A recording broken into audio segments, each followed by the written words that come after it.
Praise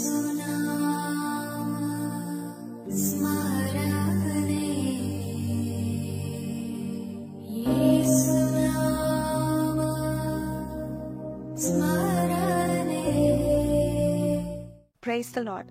యేసునామ స్మరణ అనే ఉదయకాల కార్యక్రమానికి మీ అందరికీ ఆహ్వానమండి. ఈ ఉదయకాలం ఎలాగున్నారు? దేవుని యొక్క దయను, ఆయన కృపను ఎదుగుతున్నారని, ఆ దేవాది దేవుని యొక్క దీవెనలు మీకు ఎప్పుడు ఉండాలని కోరుకుంటున్నాను. ఈరోజు వాగ్దానం ఏంటో విందాం. ఇర్మియా 33:3. నాకు మొరపెట్టుము, నేను నీకు ఉత్తరం ఇచ్చేదను. నీవు గ్రహింపలేని గొప్ప సంగతులను, గూఢమైన సంగతులను నీకు తెలియజేసేదను. వాక్యం సెలవిస్తుంది, దేవుని నోటి మాటలు నీతి గలవంట. అంతేకాదు, సామెతలు 8లో నా వలన రాజులు ఏలుదురు, అధికారులు పరిపాలన చేయుదురు, నా వలన లోకంలో ఘనులైన అధిపతులు ప్రభుత్వం చేస్తారని దేవుడు చెప్తా ఉన్నాడు. ఎంత మంచి దేవుడు అండి! ఆయన నోటి మాటలు ద్వారా ఈ లోకము నడుస్తుంది. అంతేకాదండి, దేవుడు అధిపతులకు, అధికారులకు, రాజులకు, ఏలేవారికి మాత్రమే తెలియచెప్పడు. దేవుడు చంటి బిడ్డ వంటి మనసు గల వారికి కూడా, చంటి పిల్లలకి కూడా దేవుడు తన వాకును విప్పుతూ ఉంటాడు. శ్రేష్టమైన గూఢమైన సంగతులను బయలుపరుస్తూ ఉంటాడు.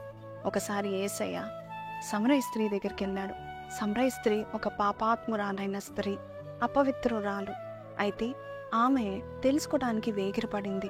దేవుడు ఆమెకు జీవపు ఊటను విప్పాడు. ఆమె పవిత్రురాలు కాదు, కానీ దేవుడు ఆమెకు 7 మర్మాలు బయలుపరిచాడంట. యోహాను సువార్త 4వ అధ్యాయంలో ఆమె అడుగుతుంది, ఎక్కడ ఆరాధించాలి, ఏది సరైన ఆరాధన? దేవుడు హౌ టు వర్షిప్ అని చక్కని గూఢమైన మర్మాన్ని ఒక పాపాత్మురాలైన స్త్రీకి దేవుడు తెలియపరిచాడు. అక్కడ అనేక మంది శాస్త్రులు ఉన్నారు, ఫరిసేయులు ఉన్నారు, బోధకులు ఉన్నారు, నిలువుటంగి వేసుకొని నిలబడిన వారు ఉన్నారు. కానీ ఆ పాపాత్మురాలకి దేవుడు బయలుపరిచాడు. ఆమె వినడానికే, ఆమె దేవుని నుండి తెలుసుకోవడానికి ఇష్టపడింది. కాబట్టి ఈరోజు నీవు కూడా, దేవా నేను మొరపెడుతున్నాను, నా గూఢమైన సంగతులు నాకు బయలుపరచవా, నాకు తెలియని మర్మాలను నాకు బయలుపరచవా అని అడిగినట్లయితే మొరపెట్టే వారికి దేవుడు చెప్తాడంట. అంతేకాదండి, చంటి బిడ్డ వలె నాకేం తెలియదు ప్రభా, నీవు నీ జ్ఞానం నాకు దయచేయి అని నీవు అడిగినట్లయితే, మొరపెట్టినట్లయితే దేవుడు నీకు మర్మాలను బయలుపరుస్తాడు. అంతేకాదు, నేను మహిమపరుస్తూ ఉంటాడు. మనుషులందరూ కూడా ఆశ్చర్యపడిపోయేంత జ్ఞానము దేవుడు నీ నోట్లో పెడతాడు. ఈరోజు ఈ వాగ్దానం విన్న నీవు ప్రార్థించండి, మొరపెట్టండి. ఆ సమరయ స్త్రీ అడిగింది కదా, తెలుసుకోవాలనే ఆతృత కలిగింది కదా, నీవు కూడా తెలుసుకోవాలని ఆతృత కలిగి దేవుని సన్నిధిలో అడిగినట్లయితే సమస్తము బయలుపరిచే దేవుడు మనకున్నాడు. కళ్ళు మూసుకుందామా? ప్రార్థన. పరిశుద్ధుడా, మహోన్నతుడవు తండ్రి, జ్ఞానం కలిగిన దేవుడవు, యెహోవాయే జ్ఞానం ఇచ్చువాడు అని చెప్పిన దేవుడవు. అయ్యా, నీ మాటలు నీతి మాటలు నైనా ప్రభా, అయ్యా నీ వాక్యమునైనా తెలివి లేని వారిని తెలివి గల వారుగా చేస్తుందైనా ఈరోజునైనా నీ మర్మాన్ని మాకు బయలుపరచండి. అయ్యా, మేము ఎక్కడైతే ప్రభా తండ్రి, మేము ఏదైతే తలపెట్టుకుంటున్నామో దాంట్లో జ్ఞానయుక్తంగా పనిచేసటకు మాకు నేర్పించండి నాయనా.